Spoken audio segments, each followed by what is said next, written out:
안녕하세요. 양석조입니다. 제 나름대로 보험을 하고 파이낸스를 전공한 사람으로서 보험이 어떻게 만들어지는지도 알고 파이낸스를 전공했으니까 뭐 블랙쇼얼즈나 브라우닝 모션이나 그런 패턴 뭐 이런 것들이 어떻게 되는지도 대부분 다 알아요. 그리고 거래도 다 해봤고. 근데 핵심적인 건 뭐냐면 보험 상품을 만드는 쪽을 액추리얼 사이언스라고 하고 뭐 파생 상품 만드는 쪽을 파이낸셜 엔지니어링이라고 하는데 대부분이 다 뭐냐면 최소한의 양심을 가지고 상품을 만들어야 돼요. 최소한의 양심. 근데 우리나라는 지금 말도 안 되는 공시율이라는 걸로 배당보험은 싹 다 없애고 결국엔 금감원, 뭐 보험개발원, 보험감독원, 보험회사 다 같은 팀이기 때문에 다 한 팀이에요. 다 한 팀이라고 보면 돼요, 그냥. 다 한 팀이기 때문에 세계에서 최악의 보험 상품을 만들어주고 있지만 그래서 아마 해양률도 전 세계에서 제일 높죠. 그럼에도 불구하고 제가 악마를 보았다고 표현할 수 있는 상품이 있어요. 그게 뭐냐면 IUL이에요. IUL. 제가 미국 상품, 캐나다 상품, 뭐 유럽 상품, 싱가포르 상품, 홍콩 상품, 뭐 일본 상품, 보험 전공자로서 꽤 많은 나라의 상품들을 접해봤죠. 근데 진짜로 제가 악마를 보았다고 표현할 수 있는 그런 금융 상품이에요. 왜 그런지 제가 이제 차근차근 설명드리겠지만 거두절미하고 IUL이라고 하면 never never never 쳐다도 보지 말고 가입은 절대 하시면 안 됩니다. 이 자체가 정말 지금까지 제가 계리를 전공하고 파이낸스 전공한 여지까지 만나본 최악의 상품이에요. 그리고 나오지 말았어야 돼요. 시장에. 가입자의 부를 전부 뺏어갑니다. 한번 체크해 보겠습니다. Hands down, this is the best day of my life, and quite possibly the last. 우리나라처럼 공시율로 무배당만 있는 그런 보험 산업 구조를 갖고 있는 나라가 없기 때문에 미국 상품이나 뭐 홍콩 상품이나 싱가포르 상품이나 말레이시아 상품이나 어느 나라 상품이나 다 우리나라 것보다는 좋아요. 근데 제가 굳고 절대로 가입하면 안 된다고 하는 계리를 전공하고 나서 본 상품 중에 최악의 상품인 게 IUL이라는 상품이에요. 이 상품만큼은 적어도 정말로 가입하시면 안 되고, 그리고 정말 이 상품은 나오지 말았어야 돼요. 나오지 말았어야 되는데 미국에서 NAIC에서 왜 이거를 허가를 내줬는지는 잘 모르겠는데 여튼 한번 들어보시고 이 상품이 얼마나 악랄한 상품인지 하나하나 한번 살펴보시기 바랍니다. 앞에 눈이 녹듯이 보험료가 다 날아가는 그런 구조인데 그거를 가입자들은 모르고서 그냥 가입을 하시는 거거든요. 순서는 어떻게 진행을 할 거냐면 구글로 본 IUL 견해, IUL 상품 탄생 배경, 그 다음에 구조, 악마의 상품인 이유, 이거는 실제 케이스를 다 설명해 드릴 거예요. 그리고 이들을 접했던 사기꾼들에 관해서 설명을 드리도록 하겠습니다. 먼저 구글에 프로 앤 콘 오브 IUL 치면 기사가 엄청 뜰 거예요. 엄청 뜰 거고 IUL이란 걸 아직 뭔지도 모르고 접해보지도 않으셨다면 무조건 가입하면 안 된다라고만 머리에 새겨두시고요. 최근에도 2021년 11월 21일에도 10만 의사들 모임에 IUL 뭐 상품을 소개하는 뭐 미국에서 되게 혁신적인 것처럼 그렇게 하는 기사가 나왔더라고요. 그리고 제 고객분의 의사하고 약사분들이 꽤 많으신데 의사분들을 제가 나름 리스펙하고 있는데 절대로 이 상품 가입하시지 마세요. 절대로 가입하시면 안 됩니다. 제가 계리를 전공한 사람으로서 미국 보험 계리를 전공하고 필드에 나와서 일하고 있는 사람 거의 없을 거예요. 하늘이 두 쪽 나도 쫓아다니면서 도시락 싸갖고 말리고 싶은 상품이 이 상품이에요. 다른 우리나라 무해지 저해지보다 더 악랄한 상품이에요. 제가 30년가량 본 상품 중에서 30년 아니죠. 25년 정도가량 본 상품 중에서 최악의 보험 상품이에요. 최악의 보험 상품. 그 정도입니다. 그 정도고 왜 이 상품이 나오게 됐는지 탄생 배경부터 설명을 드려볼게요. 뭐냐면 보험사들이 1980년도에 되게 큰 사건이 있었어요. 에퀴터블이라고 근대 보험사의 효시라고 할 수 있는 게 날라갔어요. 왜냐면 배당을 좀 과장하게 해놓고선 들 줬다고 해서 200년 된 회사가 날라가 버렸어요. 그 부분에 관해서 또 나중에 또 설명을 드리겠지만 그래서 그 이후에 유럽 보험사들은 이제 좀 많은 어려움을 좀 겪기 시작해요. 그러던 와중에 2008년도에는 서브프라임 사태가 일어났죠. 서브프라임 사태가 일어나면서 AIG 주가가 그 한 해에 98% 하락을 해요. 98%. 그 이후에 미국의 보험사들이 서브프라임 관련돼서 투자를 했거나 CDS 관련 투자했거나 이런 보험사들은 엄청난 타격을 입게 되겠죠. 엄청난 타격을 입게 돼요.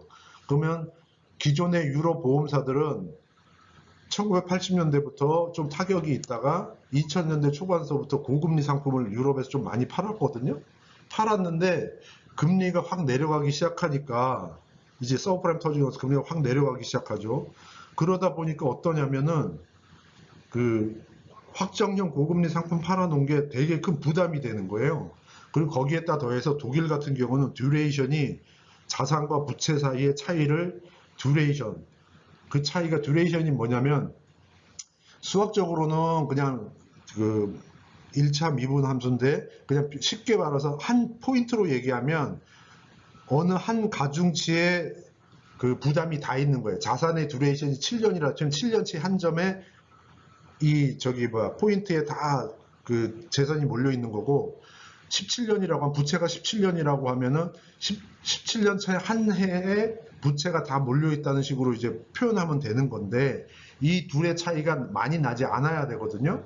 그래야지 금리 변화에 자산도 부채도 같이 움직이기 때문에 큰 차이가 없어요. 근데 듀레이션이 커지면 커질수록 금리 변화에 따라서 이 변동폭이 훨씬 커지는 거예요. 그래서 ALM에서 듀레이션 갭을 맞추는 게 되게 중요한 거예요. 근데 독일 같은 경우 듀레이션 갭이 10년 이상이에요. 10년 이상에다가 역마진이 되게 센 거예요. 역마진이 되게 세니까 확정형 고금리 팔았는데 금리가 쭉 내려오니까 2.5% 역마진이 난 상태에 듀레이션도 되게 길어. 그러니까 발등에 불이 떨어진 거예요. 아시겠지만 우리나라 엘리안즈 100억도 안 돼갖고 팔려 나간 것도 그렇고 유럽 쪽에 ING가 보야로 바뀌었다가 지금 또 우리나라에서는 또 뭘로 계속 바뀌고 있죠. 미국의 프루덴셜도 신용도가 안 좋아요. 그런 것들이 다 서브프라임과 유럽 쪽은 고금리 확정형을 팔아놨다가 금리가 확 하락하게 됨으로 인해서 일반 스탁마켓 신용도 안 좋은 회사들은 재정 부담이 안 되는 책임준비금의 부담이 안 되는 상품들을 찾는 거예요. 자꾸. 그걸 이제 가입자가 알아서 운용해. 가입자가 알아서 뭐 수수료 내, 뭐 이런 식으로. 수수료만 챙기기 위해서. 자기가 운용하려고 하는 건 운용하게 되면 부담이 들어가는 거잖아요. 그런 상황이 된 거예요. 그런 상황에서 유럽의 특히 독일 같은 경우 정부에서 CCR이라고 해서 너희들이 확정형 고금리를 많이 팔았으니까 5%로 해놓은 예정일로 해놓은 걸 3.5%로 해서 2015년부터 해서 새로 책임준비금을 더 싸라 했던 게 이 CCR이라는 거예요. 그러니까 서브프라임 터지고 나서 어떤 상황이 됐냐? 금리가 확 내려갔어요. 확 내려가니까 유럽의 고금리 팔았던 보험사들 리스크 커졌어. 미국의 그 서브프라임이나 CDS 같은 거 투자했던 보험사들 완전 재정 악화됐어. 책임준비금 왕창 쌓아야 될 그런 상품 못해. 그러니까 어떻게 되냐? 책임준비금 안 쌓아도 되고 대신에 비용을 계속 전가할 수 있는 그런 상품들을 찾거나 그것 위주로만 판매를 하는 거예요. 반면에 신용도가 되게 좋은 회사들은 기존의 뭐 뉴욕라이프나 매스뮤추얼이나 그 가디언이나 이런 신용도가 좋은 회사들은 이런 상품들이 필요가 없죠. 타격을 하나도 안 입었으니까. 타격을 하나도 안 입었으니까요. 그래서 IUL 판매하는 회사들을 보면 미국에서 탑 10 IUL 판매 회사의 탑 6개의 신용 평균을 합쳐보면 AIG, 악사, 아이캐터브 얘네들의 신용 평균점은 86점이에요. 반면에 탑 25 하이 레이티드 인슈런스 컴퍼니의 탑 6 다 뮤추얼이에요. 보험 가입자가 주인인 노스웨스턴, 뭐 뉴욕 라이프, 매스뮤추얼, 스테이트팜, 가디언 다 뮤추얼이에요. 우리나라에 뮤추얼이 하나도 없지만 이 보험회사들의 신용도는 99점이에요. 비교가 안 되죠. 이렇게 신용도가 낮은 회사들이 책임준비금에 큰 부담이 안 되고 그 다음에 비용을 계속 빼먹을 수 있는 상품을 개발한 게 IUL이라는 거예요. IUL. 그래서 여기 보시다시피 탑 15개 인슈어럴 2012년도에 1위가 이제 뉴욕 라이프, 2위가 노스웨스턴, 3위가 링컨 내셔널 쭉 내려가는데 탑 15 중에서 IUL을 판매하는 회사 공통점이 다 있어요. 뭐냐면 첫 번째 스탁마켓에 상장되어 있는 스탁 컴퍼니예요. 두 번째 아까 보셨던 신용도가 낮아요. 세 번째 주 상품 구성원이 유니버셜 라이프, 변액 유니버셜, 인덱스드 유니버셜 라이프, 지금 얘기한 IUL, 이 IUL 이런 것들 세 개가 다 책임 준비금이 별로 부담이 안 되는 가입자가 알아서 운용하는 그런 식이에요. 그러다 보니까 배당보험에 대한 구성은 거의 없어요. 이 세 가지 다른 점이 있는 거죠. 이 세 가지 다른 점이 있는 거고, 상품 구조에 관해서 이제 설명을 드리겠습니다.